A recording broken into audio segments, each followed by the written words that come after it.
way gabadha maanta oo naga geeriyootay oo gacanka xaq daran dishayna Salaad Faarax Ali Allah maanta gacanka xaq daran dishay waana odaygeedii oo in badan oo buuq u dhex taagnaa oo gabadh guriga noo joogtay kale arimo oo السلام عليكم ورحمة الله وبركاته أصحاب تقاليقا كسو دوادا قعمة فوران قلبي فوران كسو دوادا لجوغستينا كسو بيرستينا أد أيا إنجم هالعلننا إي وقتينا قاليقا إلا بيب مهاد أسوغناتي كسو كانوا وحي أسوغناتي أصحاب تقاليقا نغو حرن نغو صو بيرتي نلا جوغتو مروا البوحان ليناهي وان جعلناهي من نقل جعليهي قلبي نقل جعليهي لمانتين كسو دوادا لجوغستينا داوشدينا وقتينا وين ما العلينا أد أيوم ما سنتين انتي شاركيسة قرالكيسة ليكتيسة سبسكرايب كوضا قيب قادتني سقاسة أيام لين هاي وأقول ما سنتين كسو بيرستينا لجوغستينا وقتينا قاليقا مرولبا وين ما العلينا marku maahan laba maahan malyamood mar ayaan inga mahad celinaa taas marka meesha soo gudbo waxaan ka hadli doonaa mowduuca gabar lagu dilay magaalada Muqdisho oo dilay saygeeda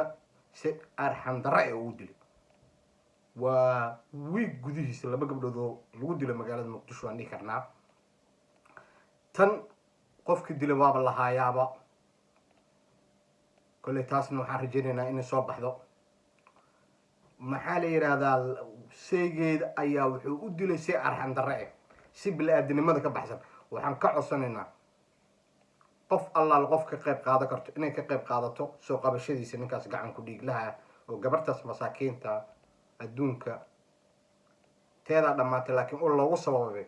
bal wax yar nala daawado insha Allah ehelkeeda iyo dariska cadaalad ma jirto qof disho la dilay wali ma arkin waxaan ku dhaataas aad iyo aad u qiimaha sidooda Soomaaliyeed waxa ka soo sida ugu dhaqsiyaha badan la inay waxaan ay gabadha hadlaan cadaalad ma jirto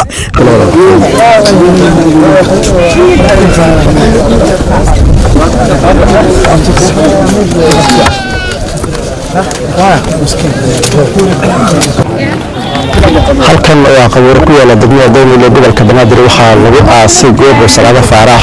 oo ah gabadh xalay saygeeda ku dilay magaalada Muqdisho gaar ahaan degmada Warta Nabad ee gobolka Banaadir Salaado sida la sheegay ee saygeeda in muddo waxa ka dhaxay khilaaf inta badan taabtay qoyska labada dhinac waxaana xalay sababtay gacanta saygeeda sida noo sheegeen ehelka Allah naxariisto Maxamed oo halkan lagu aasay goordhow dadka deegaankii sidoo kale ehelka Allah naxariisto Maxamed ayaa si wada jira saxaafaddu waxayna ka dalbadeen dowladda federaalka Soomaaliya in cadaalad hesho Maxamed oo iskaga tagtay Allah naxariisto hal ugu dhashay isla markaana hore u soo dhashay gabadha walaalkeeda ah adeerkii ahale ayadana waa Salaad Faarax Ali Faarax kale in yani gacan ka xaq daran ay disho loo jeedaa falkan shalay u dhacay fal xumoon ahay waxaan intaas ka dib codsanaynaa in cadaalad ay hesho walaashayna wax kale hadda leena ma jirto ninka marka aragna fadhiga uu ka cidin ama dalbada gooyay taas la yaabay arrin fal xumoon arina la filaya in bana macna isku tahay oo wanaagdu yaqaan amaanta hadda ka cabdi hal hadi gabadha iyo macna kala ma tagalay hal baaqan si fiican wada markaas la yahay dad oo mar soo wada qaba macallinka iskuulka xaafadda iskuulka ma dhigaayo wuxuu ahay macallin arday maxalla arday si fiican yaqaan si khaas aan yani bonus la yarjin iskuulka tiyaga ha si galab khamiis kale waa sinta iskuul maana bonus la baashar jin markii la macallinkaas dilkan geystay gabadhii aan qaan walaala ahayn macallinkan saanyar arin la yaab noqoto dacwo xanuun badan sababtoo ah gabar jir oo ordan hadda noo soo baxday oo ninkan hadda guursaday gudaha taageeraysa oo maxamed ismaaciil laakiin ninkan ay usoo dhashay gabar ahayd marka gabar oo daraad iskuulkii dhimashay islaamiyeen shalay meedkeeda lagu soo sheegay oo dilay waa garan kartaa adiga meesha tahay hadda qabriga joognaa kulay gabadha horta Allah u naxariisto kulay lama amnigan waxaan ka codsanaynaa hawshan kulay dowladda leeyahay dowladdaas inay hawsheeda qabsato inay hawsha wax nagala qabato. gabadhan eedaan u ahay waa madi hal gabarna waa haysataa ninkeeda arxan la-aan u dilay fahamte dhowr biloodna way alaadaa dhex taallay gabadha gurigeennii joogtay gabar kalaa taleefon soo dirtay gabadhi kalaa shirqooshay gurigay ugu geysay si xunay u dilay madaxana waa nasaaro uga dhuguftay waa ceejiyey waa xirxiray iyadoo dhar la-aan banaanka macalinow ka ahaayo diris waaye xaafada degan iskool oo meesha ku yaalo macalinkeeya iskuulka agtiisa leeb waa meesha wax ka dhac anayadeed dhimanayso amana dhimana qofkan macafinaysa horu dhahay shalay ayaa waxaa dhacday in la shirqoolay markii la shirqoolay ilmihii salaamtay ilmihii ay guri joogeen ay salaamtay gudahey gashay idan ugiisha wixii lagu sameeyey waa lagu sameeyey ninkii wuu soo baxay maalmada guri deganayna waa maqneed ama guriga markay imaatay iyadaa waxayna oo khabarada qargeysay maalmada guri ma gelin meesha aslaanta tii askartii soo wacday askartii wilaashii igu fureen gabadhii dhulka taalaala gabadha marka hore nafiir ay ku jirtaa la isdhahay istaal markii lala carara nin baxay istaal jisiida aniga guryaheena ku jiro la'nahay caloosha dhan aan huroobayso waxa la dilaa qof tiirba u dhimatay ma diidani laakiin qof silac loo dilay aad iyo aad ugu xunnahay waa waxaan ka xunnahay waxaan ku dhahay nin kasta waa hadlaa haddoo hadla ka bacdi afkaa loo buuxiyaa cadaalad ma jirto qofti qof dishoo la dilaayo weli ma arkin waxaan ku dhahay taas aad iyo aad ugu qiilahaa si dowladda soomaaliyeed waxaa ka hoosaa sida ugu dhaqsiyaha badan la inay waxaan dhan ay gabadha hadlaan cadaalada ma jirto cadaalada la soo istaajiyo qofta dhibta geysata la soo istaajiyo dowladda soomaaliyeed aad iyo aad ugu codsanaa guryaheena waa ku jiri laanahay qofta biriga saas la yeelo oo walaashaa oo gabar habaryar aan u tahay biri ma moogid adii lagu yeelaayo war waxaana laga kacdoomo ha laga wada hadlo sharciga islaamka ma qabiyo waxaan ku dhaha dowlad islaam ee haddee tahay dadka maxaan ku dhaha dadka wax geysanaayo hala baadi koobo hala keena dilka ilaahay subxaana wa tacaala wuxuu yidhi qofti qof disho waa in la dilaa waxaan ku dhaha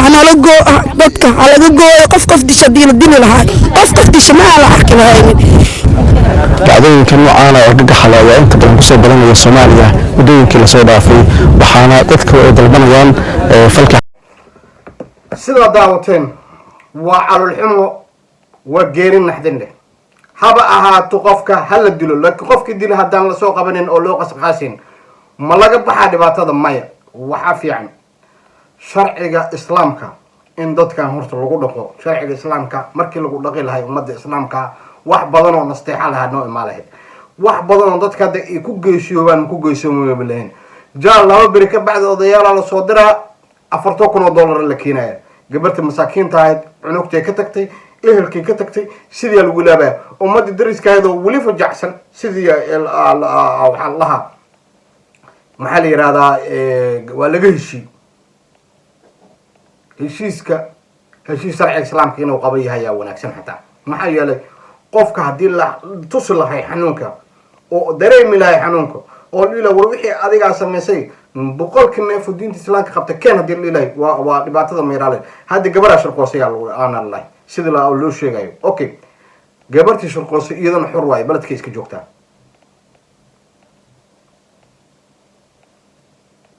soo dhibaato kale ma soo argagax kale ka ma soo mashaakil kale ma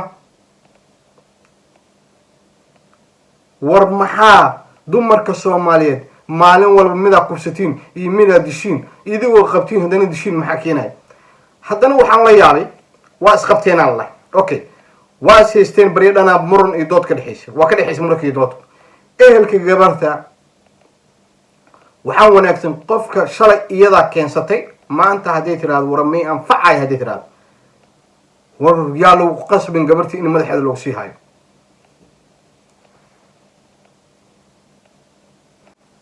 yaa lagu qasbin madaxeeda in lagu sii hayo maxaa yeelay dhibaatada ka dhalan karto waa tan oo kaleeto kuma rabo irab nin maseer badan guri muu joogi lahayd adi naftaa gabarhay Soomaaliyeed nin maseer badan guri muu joogi lahayd waa maya nin cirdigaada meel oga dhacay guri muu joogi lahayd waa maya gabartaada marka ha ogolaan cirdigeeda in looga dhaco. dhaqanka Soomaalida waa dhaqan la og yahay, inta badan waa wanaagsan yahay, laakiin waxaa wanaagsan ninka aad wax u celinaysid inuu kula yaqaano. haddaa rabtid nin xaalkiisa ilaahay og yahaba inuu wax aad u celisid waa dhibaato badan tahay. inaa lillahi wa inaa ilayhi raajicuun aan leenahay. sabr iyo iimaan ahelkeeda allah ka siiyo, allah u naxariisto. geeridu waa xaq, waa sax kala xanuun badan tahay. waa la xanuunsanaynaa ehelkeeda, asxaabteeda iyo ummadda Soomaaliyeed ee ka tagtaba. waxaan leenahay mar kale war cadaaladda wax ka wanaagsan ma lehe, cadaaladda allahna siiyo insha allah biidni illahi kariim. videoga hadduu kusoo gaaro walaal leegta, sheerka, subscribe-ka intaas banoo saara insha allah. mac salaama.